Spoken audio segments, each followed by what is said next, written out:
En Radio Portales de Valparaíso presentamos Revelando.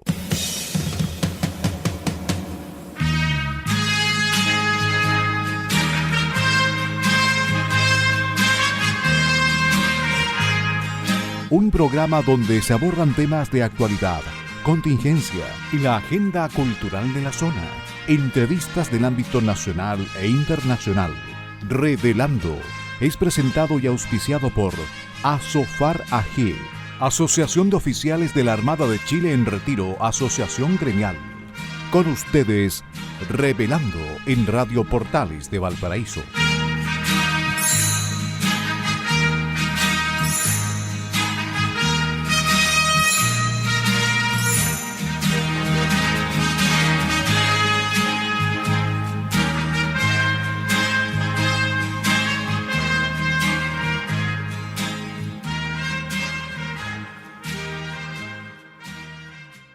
Muy buenas tardes, queridos amigos y auditores de Radio Portales de Valparaíso, la primera de Chile y puerto de fondeo de nuestro espacio radial.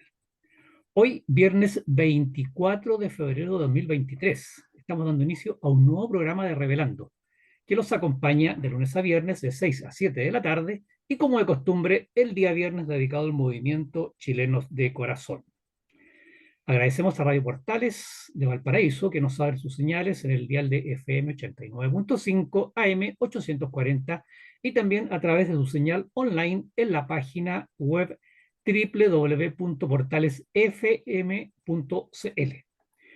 Y por supuesto agradecemos a nuestro auspiciador, a quien hace posible que Revelando esté en el aire junto a ustedes todos los días y que además permite generosamente que Chilenos de Corazón los acompañemos los días viernes. Nos referimos a la Asociación Gremial de Oficiales de la Armada en Retiro, Asofar AG, gracias a Radio Portales de Valparaíso, y un especial agradecimiento a Asofar. También, al inicio del programa, los saludamos a nuestro amigo y colaborador Enzo Alvarado, quien permite que este programa llegue hasta los estudios de Radio Portales de Valparaíso.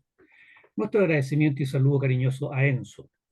Y por supuesto, también agradecemos a nuestros amigos radiocontroladores de Radio Portales de Valparaíso que colocan finalmente este programa en el aire.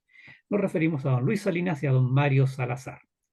Queridos amigos de Revelando del día de hoy, viernes, somos Francisco Muñoz Pinto y Mario Materuna Morales, conductores del programa Revelando del día de hoy. Francisco, muy buenas tardes en este día que, como ha sido habitual, es en febrero, día nublado y con un poco de frío también, ¿eh? Ya, como comentamos la semana pasada, se está notando el cambio de estación. ¿Cómo está usted? Buenas tardes. Hola Mario, muy buenas tardes. Buenas tardes a Radio Portales, señores auditores, un gusto estar con ustedes nuevamente. La vaguada costera no perdona en la época del festival, ¿eh? Siempre llegan los comentaristas de la televisión ahí a sus programas, quieren hacer programas al aire libre y terminan todos enfermos, ¿no? Es una cosa característica de todo el año, ¿eh? Pero a fines de febrero siempre ahí marca la pauta en la época del festival. Sí, oye, Francisco, yo en realidad, no, en realidad yo veo muy poca televisión abierta y menos los matinales. Antiguamente los matinales se instalaban acá en la zona, todos los matinales. No sé si habrá algún matinal que está, a propósito del tema del frío, por las mañanas, no sé si habrá algún matinal que está trabajando, está transmitiendo de acá desde la quinta región, no tengo idea. No, bueno, pero en todo caso con la fórmula que tenían antes, que era medio público, se instalaba alguno ahí en la recta de las Salinas, Sí, claro. podía llegar la gente, etcétera. Ese es un estilo de televisión que ya no se ve. Ujú. Bueno, eh, ya pues, entonces tenemos harta cosa de conversar con nuestros auditores. Vámonos entonces con las efemérides nacionales y navales de la presente semana, ¿le parece? Vamos. 20 de febrero de 1896, un siglo y un poquito más atrás, con la presencia del presidente Jorge Montt, es inaugurado el dique 1 de Talcahuano. La primera piedra había sido colocada el 15 de diciembre de 1890 con el presidente Manuel Balmaceda. Ese día ingresaron al dique recién inaugurado el blindado Cochrane y el monitor Huáscar, los mismos que habían sido adversarios durante la Guerra del Pacífico. Así Esta es. obra monumental cumple servicios hasta el día de hoy en el astillero de Asmar Talcahuano. En realidad, para los marinos el dique 1 es algo tremendamente simbólico. ¿A quién Claro, no le tocó pasar un periodo de dique en Talcahuano, instalarse en el dique 1 con todas las incomodidades que eso significa? Normalmente en buques mercantes con menos dotación, las dotaciones se desembarcan, pero los buques claro. de guerra a Los veces marinos logran siguen, hacer otra cosa, pero en general se quedan a bordo y la pasada por siguen, el dique es y dura. siguen trabajando, claro. Y normalmente también se duerme a bordo. Entonces, no, sí, sí, sí, es verdad. Claro. Es Pero interesante, interesantísimo tener la oportunidad de pasar un periodo en el dique. No, Francisco, y para nuestros auditores, ojalá todos tuvieran la oportunidad de ver el dique en seco y ojalá con un buque adentro. Es una cosa impresionante. Ese en realidad es un espectáculo digno de Ripley. Ya, ver estos tremendos buques y que ahí, a todo esto ahí uno se da cuenta que los buques como que flotan como una cascarita, digamos, la obra viva, lo que está debajo del agua, ahí uno se da Así cuenta es, en el dique que es muy poco. Y uno dice, ¿cómo diablos que esta cuestión flota y no se da vuelta? así es. 18 de febrero de 1907. El gobierno de Pedro Montt, recién estaba hablando de Jorge Montt, el gobierno de Pedro Montt dispone que la Armada complete a la brevedad los estudios y presupuestos necesarios para abrir el istmo de Ofqui y para la colocación de faros y balizas en los canales de Chiloé, además del canal Moraleda, nombre que recuerda al piloto español que participó en la expedición de Alejandro Malaspina, que entre los años 1786 y 1796 recorrió la zona austral de Chile. Eh, el istmo de Ofqui, señores auditores, es yo diría, hoy día hablarían de un humedal, más o menos, ¿ya? Un humedal que une el Golfo de Penas con los canales de Chiloé. Y si uno está en el Golfo de Penas, en los canales australes. Hasta el día de hoy, y siempre he tratado de construir este istmo de Ofqui, hasta el día de hoy, para pasar de los canales de Chiloé a los canales australes, hay que salir al Océano Pacífico, en la zona del Golfo de Pena, además famosa por los malos tiempos. eh, los 40 grados Francisco, transformarlo nunca ha resultado. sí, Francisco se le está escuchando bastante mal. Sí, Ya, voy a revisar. Dame un minuto, por favor. sí. ¿Con Eh, cuál enfermería continúo mientras tanto? voy a mejorar la comunicación. ¿Cómo se me escucha ahora? Ahí está, sí, ¿se escucha bien? Sí, sí, Ya, adelante. sigamos entonces. Ujú. Eh, 21 de febrero de 1917. ¿Tengo comunicación? Sí, ¿Tengo, sí, tengo está buena bien. señal? Se está Ya, ok. escuchando bien. Es terminada la instalación de un bloque de 11.360 toneladas. No es que sea un bloque de 11.360 toneladas literalmente, sino que es un grupo de bloques que constituían un gran bloque de 11.300 toneladas, 360 toneladas. Decía entonces, es terminada esta instalación de este bloque, construcción que demoró 118 días y que constituyó la base del monolito que sustenta el molo de abrigo de Valparaíso. Las obras de la firma Pearson Sons comenzaron el 6 de octubre de 1912 y terminaron en el año 1930, 18 años después. Tiene una longitud total, este molo de abrigo, de 1.000 metros, y el propósito del molo de abrigo es hacer de una especie de un gran rompeolas que abriga precisamente al puerto de Valparaíso y es el que permite que en el puerto se desarrollen actividades, carga y descarga de contenedores, etcétera. Todo el movimiento de los buques mercantes requiere de un puerto, un lugar abrigado. Si no, las Ya. grúas y todo esto, todo este sistema no funciona. Así que lo que estamos recordando es, ¿cómo se llama? La construcción de este molo de abrigo de 1 kilómetro de Como, longitud. como la primera piedra, ¿eh? Es como la primera piedra del Claro, mundo. como Ya. la piedra fundamental. Es una obra gigantesca. Hay sectores del molo en que hay 40 metros de profundidad y hubo que hacer una estructura, un murallón de 40, 45 metros de altura y anclarlo en el fondo del terreno. Así es, así es. 18 de febrero de 1948.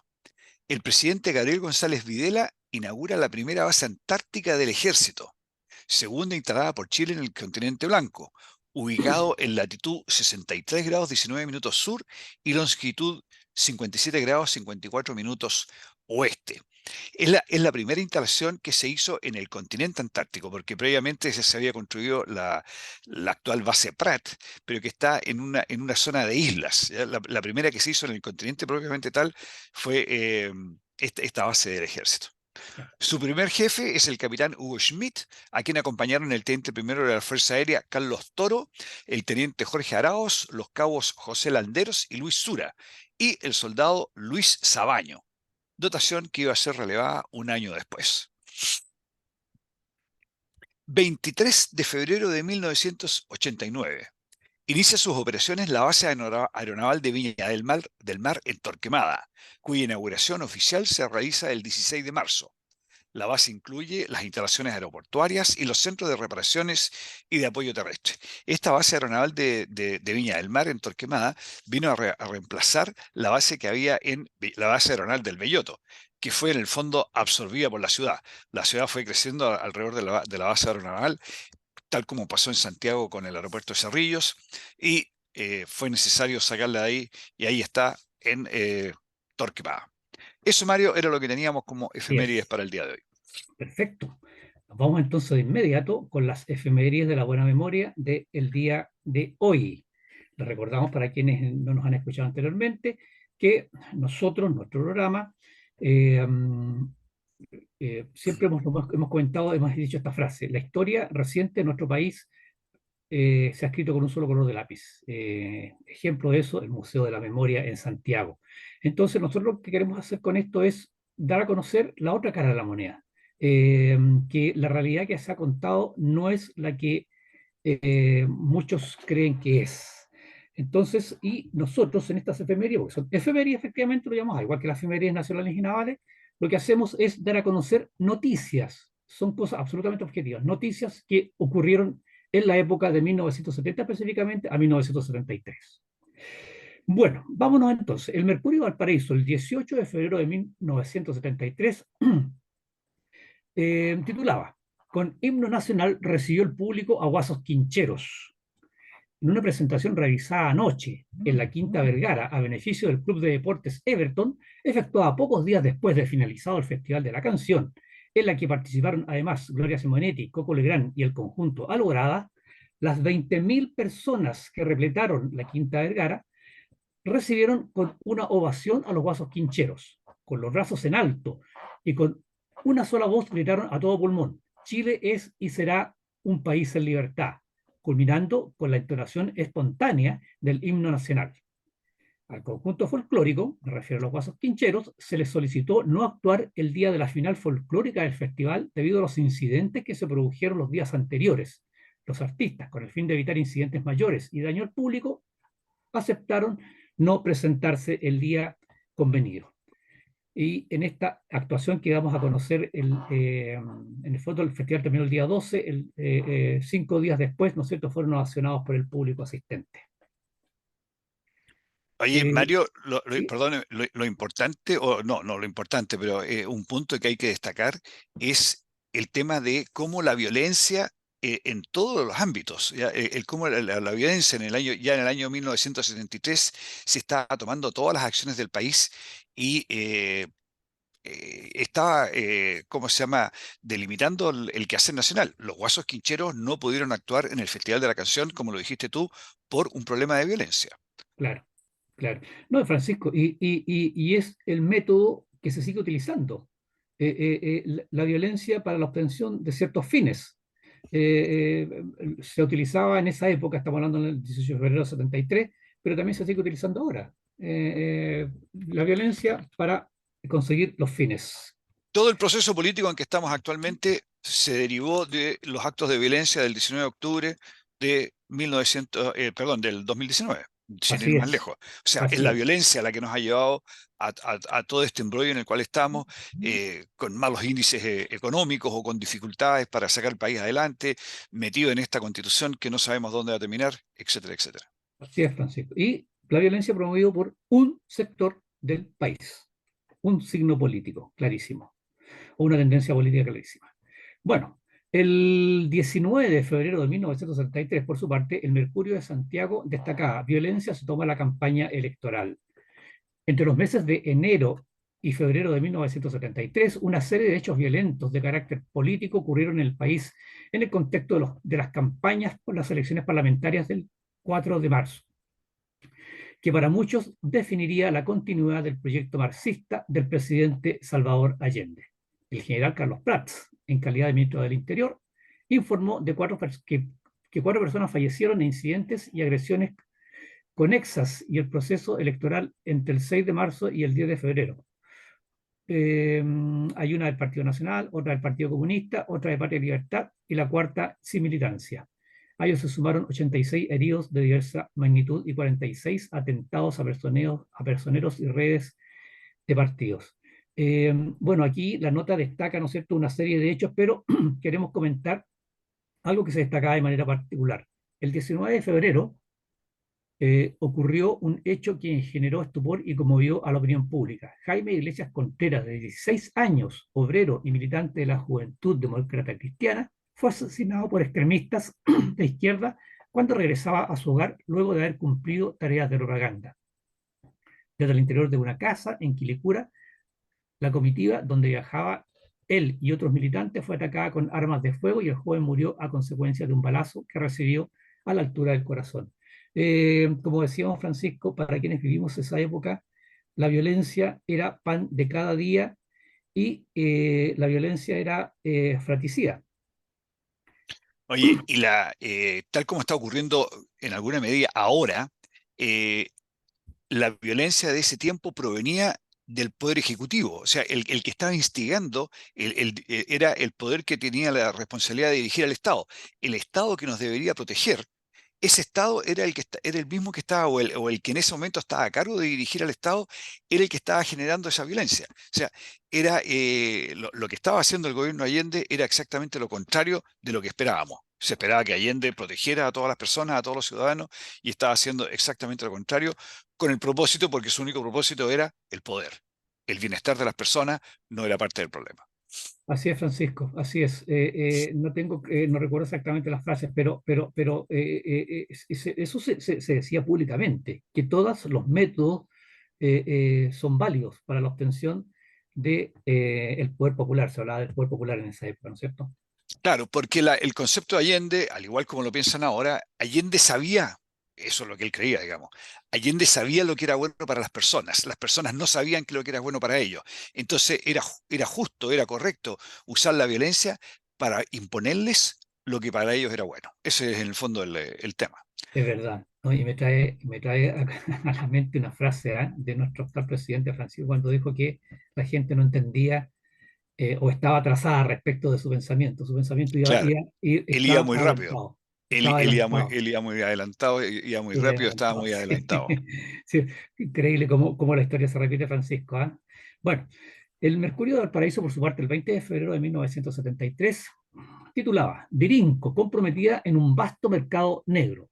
Funcionario se haya detenido en la cárcel. Uno de los mayores delitos económicos de los últimos tiempos, de insospechadas proyecciones y en que aparecen comprometidos funcionarios de gobierno, quedó al descubierto en Valparaíso. En el hecho están involucrados personeros de la Dirección Regional de Industria y Comercio y militantes de partidos de la Unidad Popular. El delito denunciado consiste en la venta de mercaderías de consumo habitual que debían ser distribuidos por Dirinco a comerciantes de las comunas desde Valparaíso hasta La Calera, aplicando sobreprecios de un 300%. O sea, Francisco Dirinco, tal como dice la Dirección de Industria y Comercio, que en esta época, ¿no es cierto?, estamos recordando a los que no saben, era una época donde había mucha escasez de todo tipo de alimentos y de mercaderías. Se comenzó a hacer una distribución controlada por el Estado, dirigida por la Dirinco, y ellos lo que hacían entonces, vendían estos productos para su beneficio, para beneficio de algunos, ¿no es cierto?, haciendo mercado negro. Las dos grandes, ya hemos pasado por las dos grandes características de ese periodo, violencia y escasez. Escasez por mala administración, escasez porque las personas que deberían estar produciendo ya habían expropiado la industria, principalmente la industria alimentaria, pero otras también, pero la que más se notaba era la industria alimentaria. Ya estaba la industria alimentaria en general en manos del Estado, pero estos agentes del Estado estaban preocupados o de hacer sus propios negocios, como lo que estamos tratando ahora, o de estar en la calle tirando piedra para imponer la revolución. Así es, Francisco. Bueno, y a propósito de lo que usted menciona, veamos la siguiente noticia. El Mercurio de Valparaíso, el mismo 20 de febrero de 1973, destacaba pérdidas de 1.000 millones de escudos en la industria textil estatificada. Una pérdida, una pérdida o desfinanciamiento de 1.000 millones de escudos registró la industria textil estatificada, según informó en conferencia de prensa el secretario ejecutivo del Comité Textil de Corfo, André Van Lanter. También estuvo presente el subsecretario de Economía, Armando Arancilla. Se dijo que las causas del desfinanciamiento se debieron a razones externas e internas. Por una parte, se decía que por la importación de materias primas, la tasa de cambio, etc. En lo referente a las causas internas, se señaló que lo principal fueron las pérdidas de arrastre que ya existían cuando las empresas aún pertenecían al área privada. También se señaló como causas la política de remuneraciones, el cierre de salones de venta, y la política de precios, donde los reajustes aplicados a los precios eran inferiores a los costos. Claro, el verdadero problema, Mario, era que así como había escasez, no habían bienes y servicios para ofrecer a los chilenos, también había desaparecido la exportación. O sea, Chile no producía nada para exportar. Y por lo tanto, no habían dólares, no teníamos comercio internacional. Y por lo tanto, todas las materias primas, todos los repuestos, lo vimos la semana pasada con respecto a la flota pesquera detenida en San Antonio, ¿no es cierto? Como decía, todas las materias primas, todos los repuestos que se necesitaban para el funcionamiento del país y algunos elementos básicos como las medicinas, los medicamentos, no llegaban. Chile no tenía comercio internacional, no tenía dólares, no tenía, o la moneda que fuera de esa época, para importar. Así que nos teníamos que rascar con lo que teníamos internamente. Y internamente tampoco teníamos mucho. Así es, así es. En todo caso, echarle la culpa ¿cómo es el dicho? A la carreta o a las huellas, ya no me acuerdo ya. Eso de echarle la culpa, ¿no es cierto? Que de financiamiento era El, por el deuda de cojo le echa la arrastre. culpa al empedrado. Claro, deuda de arrastre, ¿no? Y hay un detalle que se menciona, que se reconoce, el tema de los precios. Claro, los productos se vendían a precios más bajos de lo que correspondía. Entonces, no financiaban el costo de los materiales, de los productos. Muy clásico, ¿no es cierto?, de los gobiernos marxistas. Bueno, Oye, y la industria textil, a todo esto, la industria textil, antes de Allende, porque en la época de Allende murió la industria textil y después cambió la economía y nunca más reflotó, pero la industria textil era una industria tremendamente importante en el país y de primera desapareció. categoría, La mataron. de primera categoría.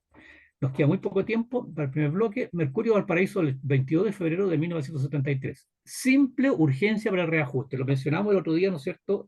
Cómo el gobierno no quiso dar un reajuste inicialmente, quisieron dar un bono compensatorio. Esto produjo tal revuelo que finalmente tuvieron que abrirse a un reajuste. Pero dice, simple urgencia para el reajuste. A la urgencia simple del proyecto sobre reajuste se suma que la Unidad Popular y la CUT, ojo, Central Unitaria de Trabajadores, insisten en rechazar el ofrecimiento de la oposición de concederle al jefe de Estado una facultad por ley destinada a entregar a los trabajadores aumentos de remuneraciones en 48 horas. Fíjense, ellos se negaron a que el Parlamento les decía, oye, le aprobamos una ley para que el gobierno no se tenga que tramitar una ley en el Parlamento, sino que el gobierno pueda dar en 48 horas este reajuste.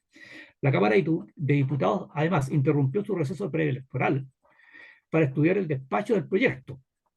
Pese a esto, asistieron a la sesión solo 27 de los 53 diputados de la Unidad Popular contra 32 de la oposición, perdiéndose la posibilidad de calificar como suma o extrema urgencia por inasistencia de los diputados oficialistas. Además, los diputados oficialistas aplicaron un nuevo retraso al impedir que el proyecto fuera tratado solo por la Comisión de Hacienda, exigiendo que fuera además visto por la Comisión de Gobierno Interior.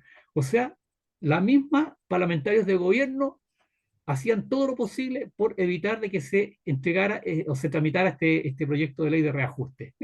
Increíble. Y era el gobierno del pueblo. A ver, el 22 de febrero de 1973, por su parte, el Mercurio de Valparaíso destacaba: San Antonio, en este puerto se ve casi la totalidad de los barcos de arrastre nacional parados, dado que no pueden realizar su actividad pesquera por falta de insumos, lo que comentábamos recién. Y por otra parte decía, costo de la vida. El clima de hiperinflación que se vive en el país se reflejó durante enero, pues los precios aumentaron un 10,3% con respecto de diciembre. En un mes, un 10,3% de aumento de precios. Claro, eso proyecta una inflación anual del 150, 180% con esa, porque son intereses sobre los intereses. Y la persona que no ha vivido en un ambiente inflacionario no se imagina qué es lo que significa vivir con esa inflación. O sea, al final, todas las decisiones de las personas a diario están dando vuelta a la inflación y en cómo deshacerse del dinero que reciban, Así es. porque 15 días después ese dinero ya va a tener un valor inferior. Y a propósito de un tema que se ha comentado mucho, particularmente en este gobierno, y que es clásico en los gobiernos de izquierda. El Mercurio de Valparaíso, el 24 de febrero de 1973, destacaba los nuevos tributos, una total descapitalización del comercio. La nueva tributación aplicada a través de la ley 17.828 significará una clara y total descapitalización del comercio y la empresa privada en general, señaló ayer el presidente del Consejo Provincial de Valparaíso del Registro Nacional de Comerciantes. El estudio realizado establece en forma precisa los efectos de la inflación con respecto a la reposición de mercaderías y que colocan al comerciante en una muy difícil situación una vez que venda sus existencias. O sea, nuevamente, en este caso, se aplicaba un impuesto especial a las ventas del comercio. Pero, nuevamente, la típica solución de la izquierda. Aplicar, ¿no es cierto?, para tener recursos, no incentivar la producción, no incentivar la industria, sino que aplicar impuestos. Impuestos, impuestos, impuestos a través de nuevos tributos, Francisco. Así es. Mario, es el minuto de ir a una pausa. Así es. Vamos a la pausa musical y estamos de vuelta en el segundo bloque de nuestro programa. Muy bien, ya estamos de regreso para iniciar el segundo bloque de su programa Revelando. Agradecemos una vez más a Radio Portales de Valparaíso que nos permite estar en sus casas, en sus hogares, y a la Asociación Gremial de Oficiales de la Armada en Retiro por auspiciar este programa. Como siempre lo hacemos al iniciar el segundo bloque, les recordamos que Chilenos de Corazón está presente en la página web www.chilenosdecorazon.com. Ahí están los links a nuestras redes sociales. Además nos pueden escribir al correo electrónico chilenosdecorazon2020@gmail.com. Y si usted quiere volver a escuchar nuestro programa o no lo escuchó el día viernes o cualquier otro día de la semana, o quiere repasar uno antiguo, vaya a la página web de Asofar, que es www.asofarag.cl, y en la página principal, en el lado derecho ahí, y busque el link al programa Revelando. Ahí van a estar no solamente el programa del día viernes, sino que todos los programas de la semana, recientes y antiguos, ya que van quedando ahí en la página web como un archivo histórico. Así es que recuerde que nos puede volver a escuchar ahí en la página web de Chilenos de Corazón, www.asofarag.cl. Muy bien, y ahora nos vamos en el segundo bloque con la pauta, en el fondo noticiosa o de actualidad que comentamos con ustedes. El primer punto, el primer tema es ya tradicional en nuestro programa, se titula ¿Es este el país que queremos?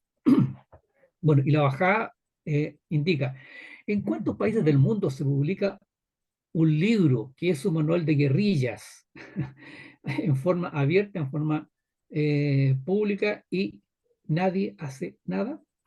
Bueno, ¿por qué mencionamos esto? Ya que nuevamente se ha hecho público, ha estado circulando en las redes sociales un video en donde un señor comenta un manual, un libro, un manual confeccionado por los narcoterroristas mapuches. Bueno, el libro se llama, bien, se titula Chemka Rakiduan. Es un libro que alude al pensamiento y acción de la CAM, la coordinadora Arauco Mayeco. Fue presentado por primera vez el 26 de julio de 2019 en Temuco, presentado, ojo, en Temuco el 2019. Posteriormente fue presentado en distintos escenarios y en uno de ellos participó el exministro Jaime Castillo Petrucci, quien estuvo preso durante 23 años en Perú acusado de terrorismo por su participación con el movimiento revolucionario Tupac Amaru. Bueno, este es el video de este señor Jaime Castillo, el que anda circulando por las redes. Un señor calvo ahí que habla, ¿no es cierto?, que dice que, dice en una parte textualmente, antes de comentar, de pasarle el micrófono a Francisco. Dice, porque nos refleja acciones concretas donde un puñado de combatientes son capaces de ir al corazón del enemigo en la industria maderera, forestal, extractiva, depredadora, aniquiladora de nuestra naturaleza y causarles un daño en profundidad y después difundir esto. Esto lo dice este señor Jaime Castillo en el video. ¿Qué le parece, Francisco? Mira, el problema, el terrorismo de por sí es un tremendo daño para la sociedad, castiga a moros y cristianos, porque cuando hay terrorismos no solamente se ven afectados los objetivos que tienen los terroristas, sino que a los terroristas el daño colateral le importa poco.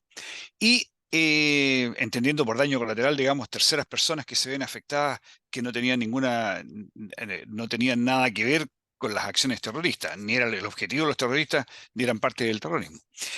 Y en el caso de los incendios es particularmente grave, porque un problema de los incendios es que se puede tener un control de su inicio. Un terrorista que va a incendiar un bosque, él sabe, aquí voy a poner el acelerante, aquí voy a partir el fuego, lo voy a hacer a tal hora, etcétera, etcétera. Pero ese terrorista no tiene idea de cuál va a ser el desenlace de ese incendio que va a crear. No sabe cómo va a estar el viento, las temperaturas, cuál va a ser la reacción de los brigadistas, si lo van a poder controlar oportunamente o se van a quemar miles y miles de hectáreas. No saben cuál es el daño que se va a generar a los bienes, a la naturaleza y lo más grave, cuántas vidas humanas se van a perder. Entonces, un libro de estas características, un libro de terroristas, un libro de la CAM, es un reflejo claro nuevamente del problema que siempre estamos conversando, que es el problema de esta violencia completamente irracional, ¿ya? Y que tanto daño produce. Ahora, los terroristas sabemos que están en esa. A mí lo que me llama la atención son lo que tú dijiste al principio, cómo nadie hace nada, cómo las autoridades, las actuales autoridades, que en el gobierno anterior eran parte del Congreso, nunca han hecho nada por enfrentar esta situación. Ellos ven la violencia, en este caso particular, el uso del fuego como medio de terrorismo, y lo ven pasar y lo ven con relativamente buenos ojos, ¿no es cierto? Un ministro declarando de que en realidad la propagación de los incendios había sido por los conejos y no por y no por la actitud de los terroristas. ¿Cuántas vidas humanas se perdieron durante este verano por todos estos incendios? Yo no digo que el 100% de los incendios fueron de hecho de terroristas, pero no tengo ninguna duda que un muy alto porcentaje de ellos así lo fue. ¿Cuántas personas murieron? 25, 26 personas. Ese más o menos es el número. Y eso es lo que estaba hablando recién del daño colateral. Esas 25, 26 personas no eran de las forestales, no era el propósito. No es que yo esté Claro. justificando que vayan que ataquen a las forestales, pero porque el fuego es algo que la persona que genera el incendio no lo controla. Y por eso que el Código Penal tiene penas especiales para la gente que usa el fuego o métodos incendiarios, digamos, como forma de generar daño. Porque incluso si yo por alguna razón me enojo con mi gente o qué sé yo, por alguna locura, quemo mi casa, muy probablemente voy a quemar la mía, la del vecino y de dos vecinos más. Entonces, Eso, es increíble que las autoridades avalen o hagan vista gorda ante estos actos de violencia, especialmente estos relacionados con los incendios. yo fíjese que en una sola cosa no estoy de acuerdo con todo lo que usted dijo, y es el hecho de que yo creo que o sea, no estoy de acuerdo en que ellos no saben las consecuencias que pueden haber. Yo creo que las consecuencias ellos las pueden prever, o sea, no, eh, eh, se pueden imaginar las consecuencias que pueden tener estos actos lo que pasa es que no les interesa, Francisco, no les interesa. Sí, tienes toda la Sí, razón. Sí, yo sí, lo digo sí. más bien desde el punto de vista del impacto, del problema de por qué Entiendo por qué. el No, sí, Código sí, Penal consigue una pena especial, etcétera. Pero tú tienes entiendo la razón. idea, Ellos entiendo la saben que idea, quieren hacer un tremendo daño y lo logran. pero claro, no le interesa, ¿no es cierto? Y aquí, lo que conversábamos es un rato atrás, Francisco, sí, sí, el fin justifica, ese era eso era lo clásico que se hablaba en esa época del gobierno López, el fin justifica los medios, ¿se acuerda? El fin Claro. justifica los medios, aquí no importa. Lo importante, o sea, lo que interesa es que nosotros obtengamos un resultado planificado. Lo Para que, al final, lo que estábamos diciendo antes, para al final tener el poder y poder implantar un modelo social que ya, ellos saben que es lo que los chilenos necesitan, aunque los chilenos ya, nos estemos muriendo de hambre, como ya nos pasó a la Unidad Popular. oiga, Francisco, y en este tema de que las autoridades no hacen nada, ¿no es cierto? Vemos, porque, a ver, un poquito, ¿ah? El texto, un poquito para ahondar un poquito, el texto de este libro, el Chemka Rakiduam,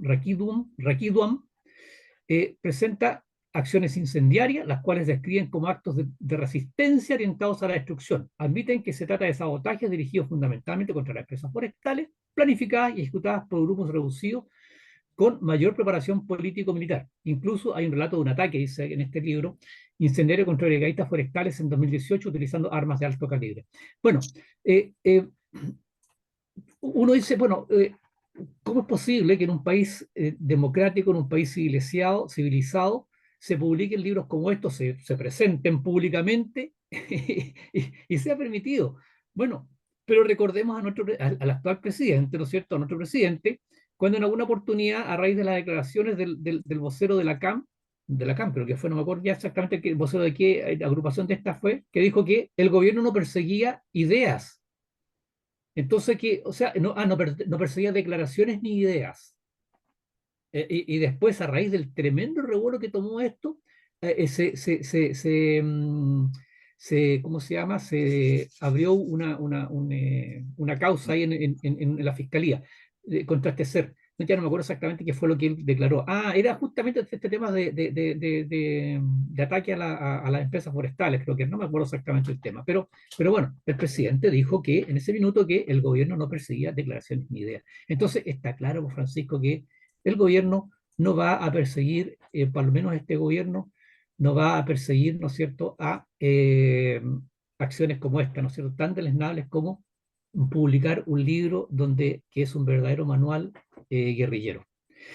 Y, Recordemos que nuestro presidente ha hecho apología del asesinato del único senador que ha sido asesinado en nuestra historia, senador en ejercicio, me refiero al senador Guzmán, y y nuestro es, presidente hacía apología de ello, luciendo una camiseta que recordaba en forma despectiva, digamos, hacia la persona, la muerte de Jaime Guzmán. así es, esa es la realidad, Francisco. Bueno, pero al final de cuentas, volvemos al inicio de este tema. ¿Es este el país que queremos? Yo creo que la gran mayoría de nuestros ciudadanos no quieren un país como este, Francisco, ¿ah? Donde se publiquen manuales Queremos un país guerrilleros en paz. Yo creo que en la gran paz, mayoría por de los supuesto. ciudadanos queremos un país en paz. Eh, que el Estado haga lo que tiene que hacer, que es proteger a los ciudadanos, que genere el ambiente adecuado para que cada uno desarrolle su propio proyecto de vida en libertad y con seguridad. Y con seguridad, así es. Bueno, vamos al segundo tema de la pauta del día de hoy, que continúa siendo también el nuevo proceso constitucional. La semana pasada, Francisco, comentamos con nuestros auditores el título sexto de la participación ciudadana del reglamento que regula el proceso constitucional, en donde ahí se regulan una, dos, tres, cuatro instancias de participación ciudadana. Usted comentó en la semana pasada la iniciativa popular de norma, pero hay otras tres, que son las audiencias públicas, los diálogos ciudadanos deliberativos, representativos o abiertos y la consulta ciudadana. ¿Le parece si continuamos comentando a nuestros auditores las otras instancias, la segunda? Ya, me parece, veamos la audiencia pública. Ahora, quiero hacer un comentario previo. Eh, Ujú. todo esto se va a basar, o sea, toda la participación ciudadana está referido a lo que proponga la comisión de expertos. Recuerden ustedes que hay una comisión de expertos que parte funcionando ahora en marzo y que tiene que presentar el 7 de junio, tiene que presentar un proyecto de constitución. Toda la participación ciudadana se va a referir a lo que va a ser referido a lo que esos expertos propongan. Y el plazo de participación ciudadana va a ser acotado a un mes. O sea, del 7 de junio al 7 de julio es el periodo donde se va a producir este proceso. Tanto las audiencias públicas, los diálogos, ¿cómo se llama? Las consultas y las iniciativas populares de norma que habíamos mencionado. ¿ya? En un proceso express, Francisco, como se ha hecho todo este nuevo proceso constitucional, express, todo Sí, rapidito. es algo tan importante Claro, que estamos tratando de hacer y resulta que todo tiene que ser ya, ahora, y que el ahora, 17 de diciembre tiene que ser el plebiscito de salida. Sí, es algo claro. que la verdad es que es incomprensible, ¿eh? Bien, eh, respecto a las audiencias públicas, dice el artículo 100, los diversos grupos y organizaciones de la sociedad civil, así como toda persona o grupo de personas, podrán solicitar ser recibidos para hacer valer su punto de vista sobre algún asunto de su interés que tenga relación directa con lo que propuso la comisión, decíamos, experta. Estas peticiones de audiencias públicas deberán efectuarse ante la Secretaría Ejecutiva de Participación Ciudadana, entre lo que estábamos diciendo recién, entre el 7 y el 14 de junio de 2023. O sea,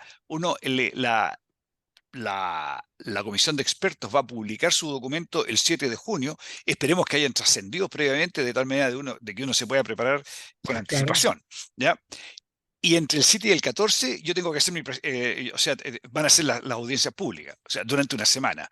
Eh, bueno, va a depender de la cantidad de gente que esté interesada en participar en estas audiencias públicas, pero la verdad es que el proceso es muy acotado.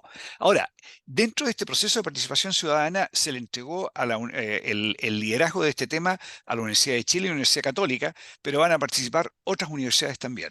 Entonces, la Secretaría Ejecutiva de Participación Ciudadana es la que va a determinar si acaso las personas las audiencias van a ser con gente del Consejo Constitucional o con las universidades acreditadas, tratando de darle un sentido de territorialidad. O sea, que si alguien quiere hablar, supongamos, del tema forestal, que sea con alguna universidad del área forestal, o si, con el tema minero, será con alguna universidad probablemente del norte que esté abocada al tema minero. Eso es lo que tenemos de, Mario, audiencias públicas. Después viene diálogos ciudadanos deliberativos.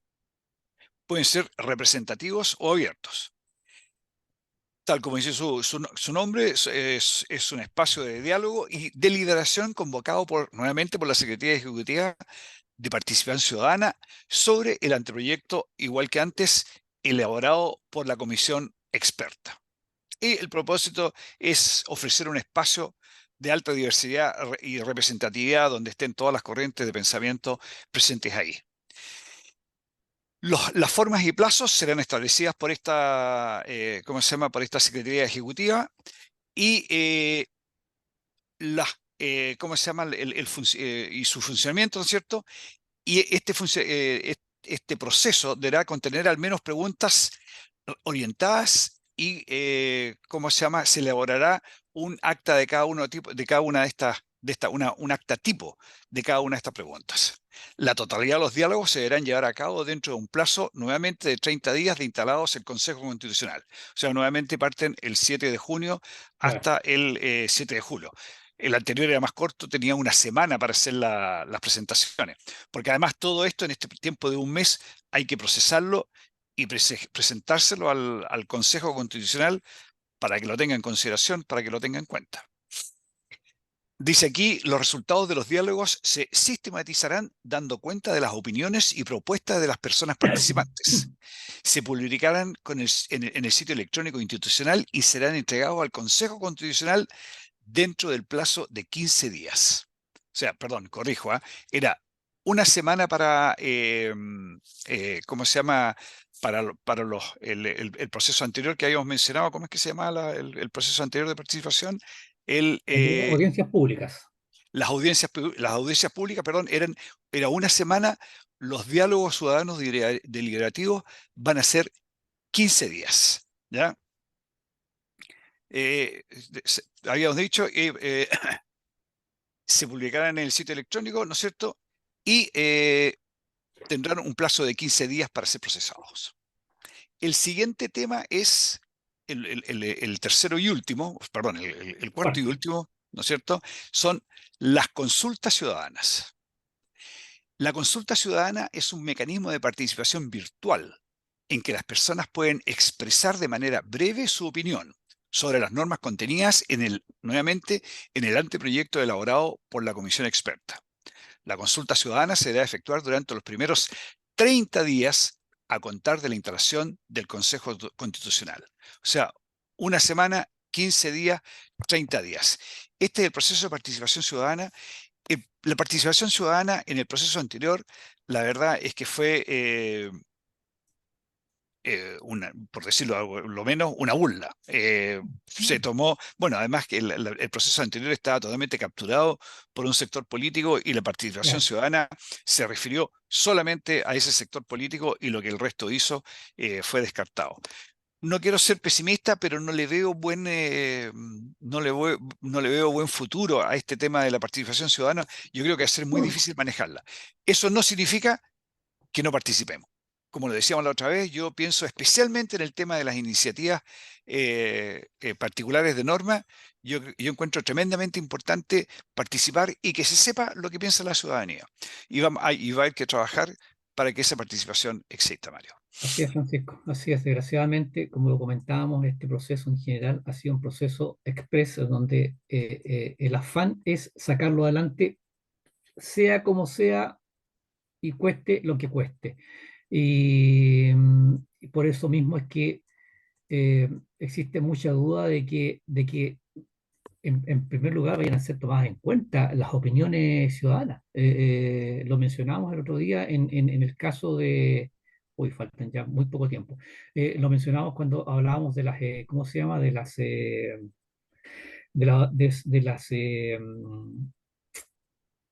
iniciativas populares de normas, que se requiere 10.000 firmas, ¿no es cierto? 10.000 firmas, es una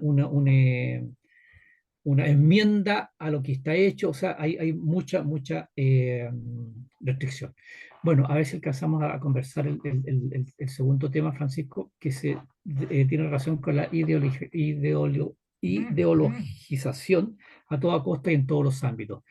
Esto en relación a las declaraciones del ministro de Educación, recientes declaraciones del ministro de Educación, Marco Antonio Ávila, quien dijo en una entrevista a un medio de prensa que se necesita una alfabetización sexual.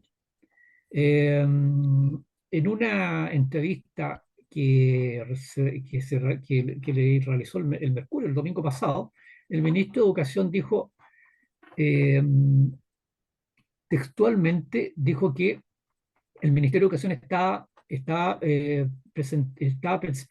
trabajando un proyecto de educación en afectividad y sexualidad integral y aseguró que en Chile se necesita una alfabetización sexual impartida por los establecimientos. Aquí nos vamos a referir, Francisco, y queridos amigos, a un reportaje del medio digital El Libero, en donde se entrevista a un experto, el señor Ignacio Hugue, el director del Centro de Desarrollo Escolar de la Universidad Finisterrae, en donde él da a conocer su opinión y que nosotros compartimos. Él dice textualmente, hay una amenaza y podría darse una suerte de adoctrinamiento sobre una determinada visión de la persona y de la sexualidad. Y por lo tanto se corre el riesgo de obedecer a una determinada ideología. Y yo creo que esta frase, Francisco, resume el propósito. O sea, claramente aquí el propósito es orientar este aspecto de la vida del ser humano hacia un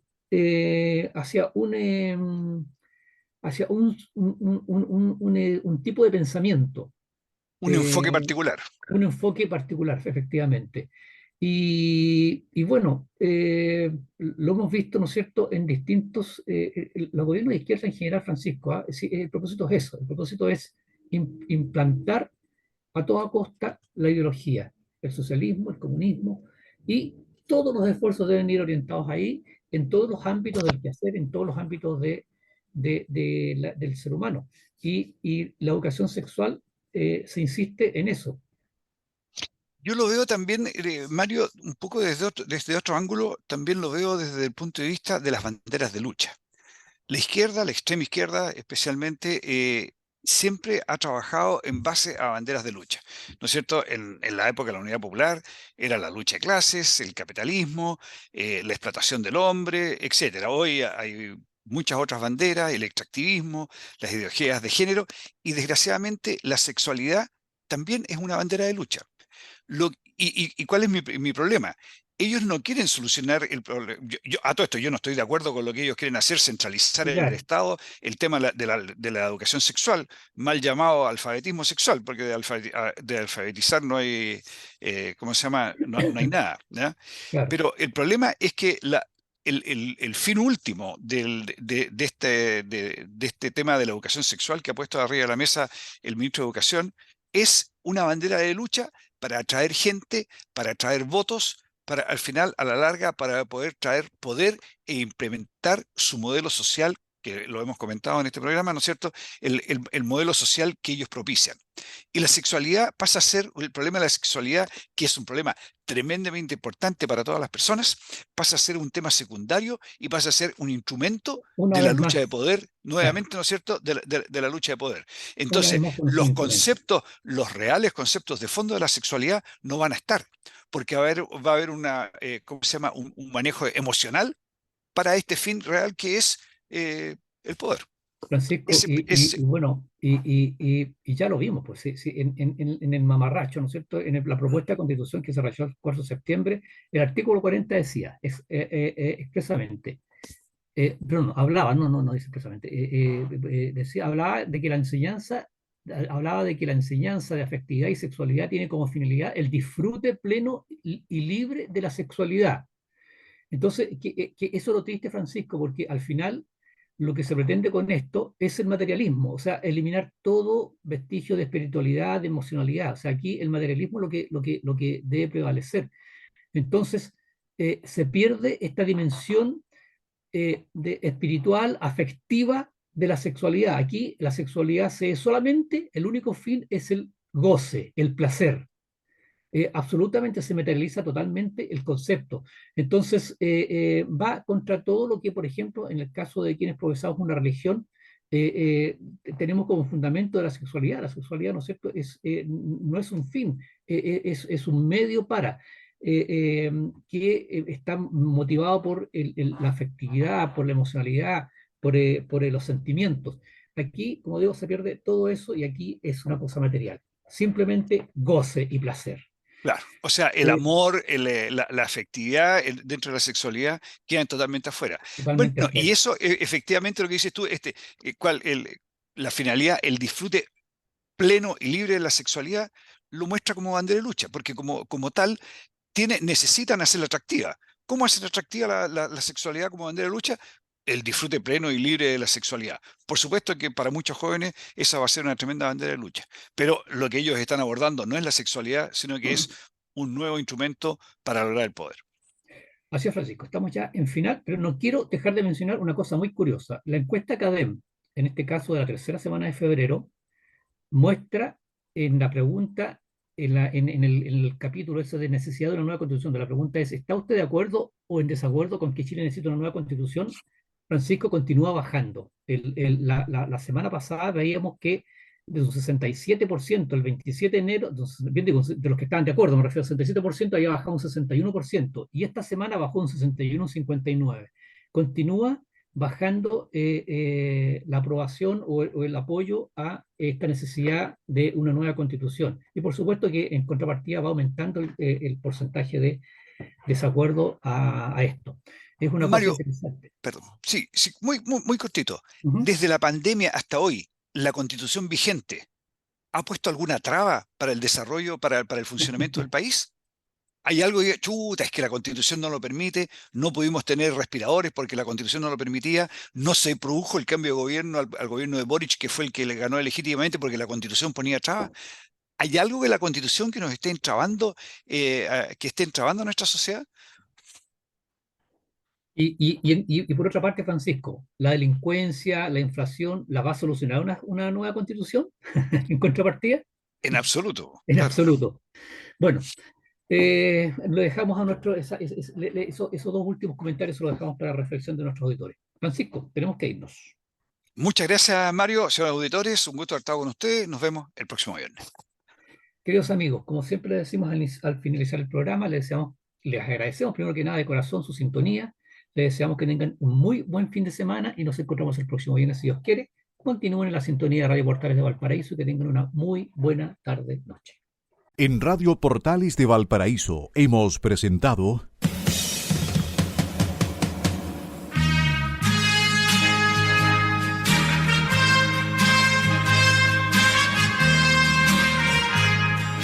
Revelando, un programa donde se abordan temas de actualidad, contingencia, entrevistas del ámbito nacional e internacional. Revelando es presentado y auspiciado por Asofar AG, Asociación de Oficiales de la Armada de Chile en Retiro, Asociación Gremial. Sintonícenos en un próximo programa. Buenas tardes.